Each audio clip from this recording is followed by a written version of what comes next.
Hello and welcome to How to Train Your Breath. In this video, you're going to learn two different breathing techniques to assist you with your way of breathing. The first breathing technique is all about your biomechanics. We're going to be working with the breathing mechanics, meaning the muscles that you use to breathe. And the second one is all about your biochemistry, meaning the process that's going on physiologically within your bloodstream as you breathe in and out. These breathing techniques come straight out of breath technique training, which is Breath Guidance's signature online training. You learn 60 breathing techniques in just 6 weeks. It's all online, you get lifetime access to it, and you also get to breathe with a bunch of other breathers. So I hope that you'll check that out if you're interested in really learning how to train your breath. The link is in the description below. So I'm Danny May, and we're gonna start today with a two-part breath. So this two-part breath means that you're not just gonna be breathing in, you're gonna be breathing in twice in two different ways. And then on your exhale, you're also gonna be exhaling out twice in two different ways. So you have a bunch of different breathing mechanics, a bunch of different respiratory muscles that you use to respire. The primary breathing muscle is your thoracic diaphragm, but you have secondary breathing muscles like your intercostals and more accessory breathing muscles like things that are in your neck, your shoulders, in your belly, even in your back, or even in your pelvis. So what we're gonna do today is just work with your primary and your secondary breathing muscles primarily. So you'll be breathing into your low belly, and then you're gonna be breathing in again to your side ribs. So we're trying to isolate the side ribs rather than bringing it into the front of the chest or into the back of the body. Then when you exhale, you're gonna pull your belly in, you're gonna exhale again and pull your ribs in. So that's the two-part breath. Let's do one together. Go ahead and sit up nice and tall. Purse your lips wherever you are in your breathing pattern, blow all the air out. Flare your nostrils, take a big breath in. And just let a little sigh go. Relax your belly, put your hand over it, breathe in. Pause the breath, put your hands over your side ribs and breathe into them. Pause your breath, put your hand over your belly, pull your navel in, breathe out. Pause your breath, put your hands around your ribs, squeeze them in as you breathe out. Let's do this a few more times. Inhale, front belly. Pause. Inhale, side ribs. Pause. Exhale, low belly. Pause. Exhale, side ribs. Pause. One more time. Inhale, front belly. Pause. Inhale, side ribs. Pause. Exhale, belly. Pause. Exhale, side ribs. Pause. Take a long, deep breath in. And let a heavy breath go. So part of what we do at Breath Guidance is noticing what types of breathing habits and patterns that you're used to breathing with. So you might be breathing dysfunctionally where you're not able to really access all the muscles in your belly. You're not really using your thoracic diaphragm. You might not be able to access all the different nuances of your intercostals and your rib cage or your accessory breathing muscles. And there's a lot of information out there that's going to tell you there's one right way to breathe, but it really depends on what action you're doing. And most of us, when we're at rest, that's when you really want to check in with your breathing mechanics and see how you're breathing. Again, make sure you check out breath technique training to learn a lot more. So the second technique we're going to get into is a CO2 tolerance test with the technique known as an extended nasal exhale. A CO2 tolerance test is a great way to measure your body's ability to handle CO2, carbon dioxide, in your bloodstream.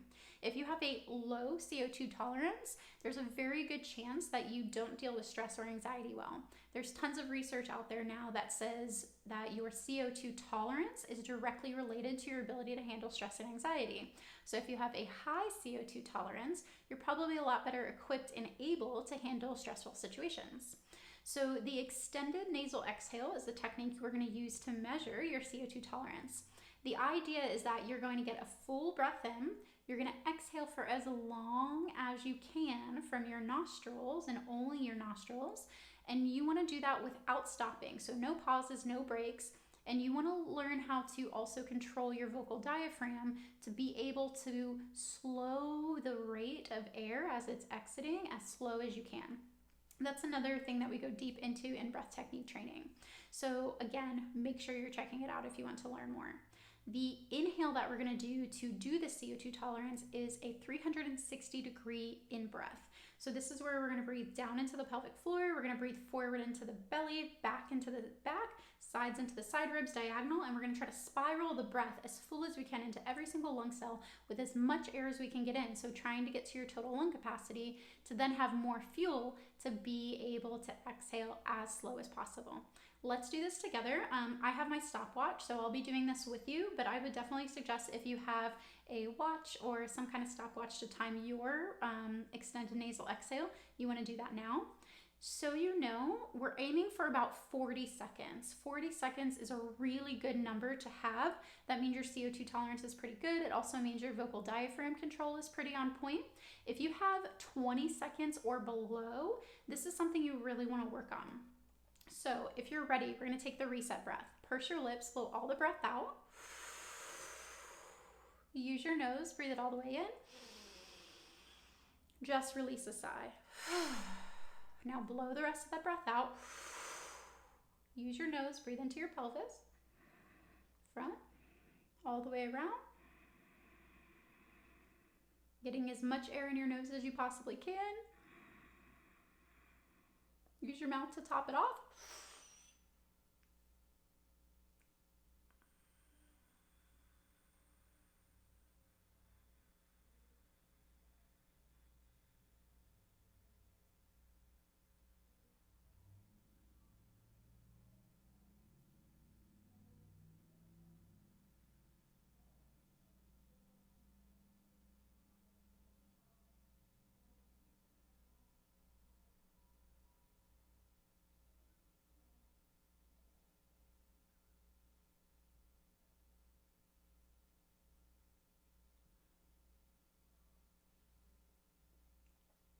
Whew. So I got to 39 seconds today.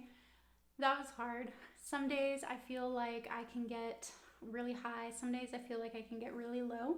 This is also a great measure to see how you're doing throughout the day, to see if you are maybe more in an anxious state, not able to control your breath as well, or maybe you're in a calm, cool, and collected state where you can really control your breath. This is something that's really fun to track and notice that, like, if you do this as either a daily thing or a weekly thing or even a monthly thing, you can see if you're getting better, if you're getting worse, if things are changing depending on what's going on in your environment. So I hope that you enjoyed these techniques. Remember that these are straight out of breath technique training. This is a training that goes so deep into so many aspects of your breath that it's honestly everything that I've ever wanted to take in any type of breath training all in one place. So I really hope that you'll check it out. If you have any questions about these techniques or breath technique training, please pop them in the comments below. I will be happy to do my best to assist you in answering them. And I sincerely hope to breathe with you at breathguidance.com really soon. Bye.